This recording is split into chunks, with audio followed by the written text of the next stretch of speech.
I had to put this little clip of this guy running up the stairs at the beginning so I didn't forget it. But look how he just like speeds up. Look, you can tell, you can see the lag, the ping difference. So I'm going to show you some clips from the game first, which was after a couple games where I was sweating my ass off. This was a much easier lobby. If you notice this very beginning clip, it had this funky little thing go on where the enemy player kind of like skipped around. So I'm thinking that's why up until the 13 streak ended, I was just running around wrecking people. I think there might have been a ping difference between me and them that was giving me some type of time advantage in certain gunfights in those close quarters, jump around corners type of situations. I may be wrong. It may just be a placebo type of thing. They may have just been worse players. Who knows? But I was getting like some 4 or 5 pieces in the games where I was sweating my ass off, but it was just like everybody was on the objective. Everybody was playing pretty crazy. There was always like every sight line being watched.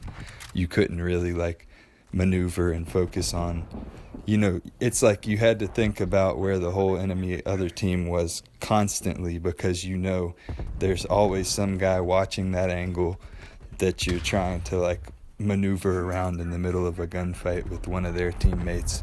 So you're just gonna it's like you can't take the gunfight as a one-on-one ever, which is funny because that's the reason why some of the bigger maps can be beneficial for 6-on-6 and stuff, because you can move around more without feeling like you're just getting spawn trapped and shit if you get a bad matchmaking. That's what I noticed though. That's my point that I'm trying to make. The match that I'm going to say, that I'm going to show after the first clip of me going on the streak, the one on raid, all the other footage that's on Nuketown is me like sweating my ass off and basically unwinnable matches. The one with the 74U, we actually won that one. But the other one where there's like a guy talking in the background and shit, that one was an unwinnable match.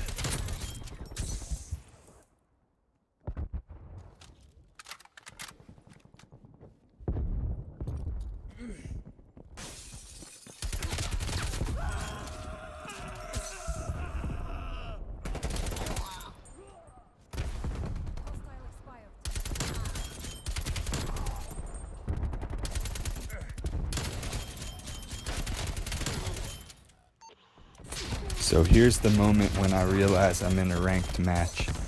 I realize that I'm in a ranked match with a very flawed matchmaking system, a very flawed team balancing system to be exact.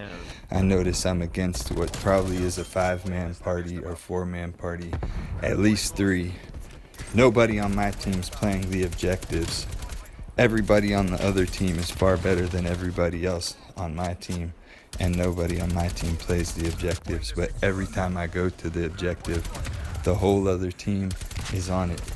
And I know it's like, yeah, this is gonna happen. Yeah, it does happen, but it happens like 2 out of 3 games, 2 out of 4 games. So it's like,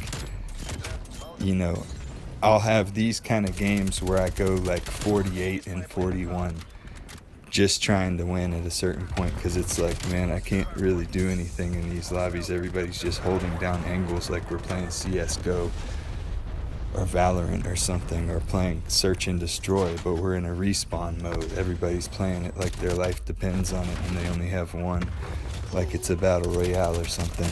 So I'll play that and I'll just be pissed off, in a bad mood, really want to drink or smoke a blunt or some type of shit after a couple matches, and then I'll maybe give it one more match, and then I'm just crushing shit.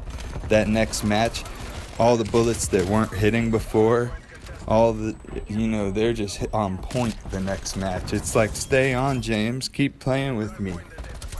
And it just makes it feel rigged. I can always strive to learn more strategy wise and mentally playing angles smart, but there's certain factors that just feel like they're out of your control, and that's the reason why I don't think it should be so manipulated. especially when it's going to mess with the actual internet connection, and that's going to make it unfair for some people. That's my thoughts on it. I'm fine with playing in a ranked mode. I would play in a ranked mode. Actually, I would have to see what that's going to do with the connection. If they loosened up the connection and made the ranked mode, done smart, then it would be, if they made the ranked mode how public matches are now, and then took the ranked mode and then used that as a way to let public matches ease up. Maybe still have the protected bracket for people, but let the ranked mode be the one that prioritizes skill over other stuff, only to a certain extent, to a reasonable extent, not where you're preparing people in other continents and shit. But also, the public matches just need to prioritize ping and location. That way it's going to be a more enjoyable, consistent experience. That's my whole thing. I want consistency. And I'm not going to go on forums and find a team of players where we all just 5-man party up so we can get a consistent experience on the game. I'll play other games if I want a really competitive shooter experience, especially on PC. But anyways, let me know what y'all think. Sorry if I rambled a little bit too much on this. I just got on the game, played a little bit today, and just thought about that. I know y'all are experiencing the same exact thing probably. Everybody have a great day.